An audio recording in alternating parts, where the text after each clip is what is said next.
आले रे आले देवगडचा हापूस आंबा आला.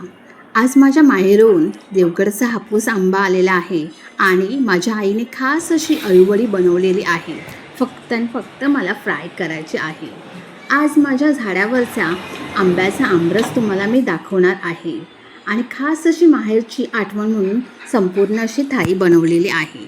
तर मी आंबा स्वच्छ धुवून घेतलेला आहे आणि सगळी देठापासून तो सगळीकडून मी हा आंबा चांगला प्रेस करून घेतलेला आहे आणि जेणेकरून आपल्याला लगेच असा गर मिळेल. आणि तुम्ही काचेच्याच कंटेनरमध्ये हा आमरस काढून घ्यायचा, त्यामुळे आपला आमरस कधीच काळा पडणार नाही. ही महत्त्वाची टिप्स होती.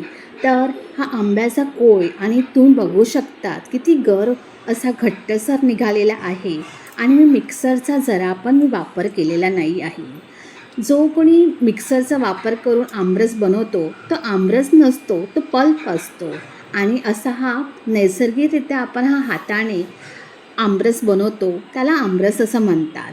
तर मी संपूर्ण असं आमरसचा कोय आणि तीन आंब्याचा आमरस तुम्हाला मी दाखवत आहे आणि भरपूर असा आमरस निघतो.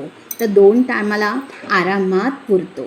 या 4 ते 5 जणांसाठी हा आमरस आहे, पण तुमच्या खाण्यावर डिपेंड आहे. आता मी कोळीसुद्धा चांगली खवडून घेतलेले आहे आणि पिठी साखर घातली आहे चवीनुसार. जसा तुमचा आंबा गोड कमी गोड असेल त्यानुसार तुम्ही पिठी साखर घाला. आता मी रवीने चांगलं घुसत आहे आणि घट्टसा असा आमरस तयार झालेला आहे. आता मी बनवत आहे. माझ्या खास अशा आईने मला अळूवडी बनवून दिलेली, फक्त मला फ्राय करून करायची होती आणि मी माझ्या आईने ही अळूवडी केळीच्या पाण्यामध्ये रॅप करून दिलेली, त्यामुळे सहज मला फक्त फ्राय करायची होती. किती छान ना, आपल्या आई किती ना किती काही ना काही गोष्टी बनवून देतात. आता मी फ्राय करणार आहे तव्यावर. तवा चांगला गरम झालेला आहे, तेल घातलेलं आहे. तुम्ही डीप फ्राय करू शकतात अळूवडी. आता मी तव्यावरच प्रत्येक अळूवडी ठेवत आहे. तर टोटल 5 असे अळूवडी ठेवलेल्या आहेत, किंवा मोठा तवा घ्या आणि भरपूर साऱ्या अळूवडी ठेवू शकता. आता दोन्ही साईडने आपल्याला क्रिस्पी अशी करायची आहे आणि गॅसचे फ्लेम आपल्याला स्लोच ठेवून अळूवडी फ्राय करून घ्यायची आहे. आता अळूवडी किती छान अशी क्रिस्पी झालेली आहे, तुम्ही बघू शकता.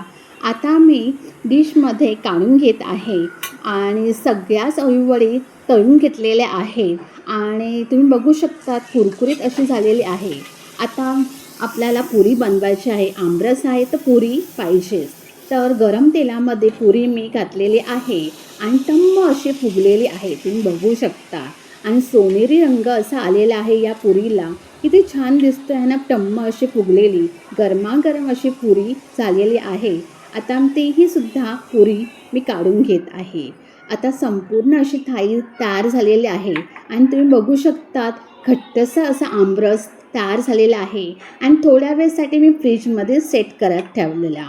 आता मी बाउलमध्ये मी आमरस काढून घेत आहे. आता मी थाळी आपली सजवत आहे, आमरस ठेवत आहे आणि तयार केलेली कुरकुरीत अशी अळूवडी ती सुद्धा ठेवत आहे आणि गरमागरम अशी पुरी मी थाळीमध्ये सर्व करत आहे.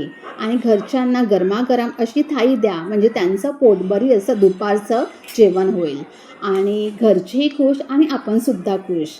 आणि आता पुरी बघू शकतात किती छान अशी सॉफ्ट अशी झालेली आहे. त्याच्यावरून कळतं किती टम्म अशी फुगलेली आहे आणि आमरसमध्ये डीप करा, वा अप्रतिम असं झालेली आहे. आणि संपूर्ण थाळी सजलेली आहे, तुम्ही बघू शकतात. आणि व्हिडिओ आवडल्यास लाईक शेअर सबस्क्राईब करायला विसरू नका. आणि मला सांगायचं होतं की माझा शॉर्ट व्हिडिओ येणार आहे नेक्स्ट 8 वाजता, रात्री 8 वाजता कैरीपणाचा. तर नक्की व्हिडिओ बघा आणि तुमच्या मित्रपरिवारांना नक्की शेअर करा. Shri Swami Samarth. Bless you. Bye. Love you.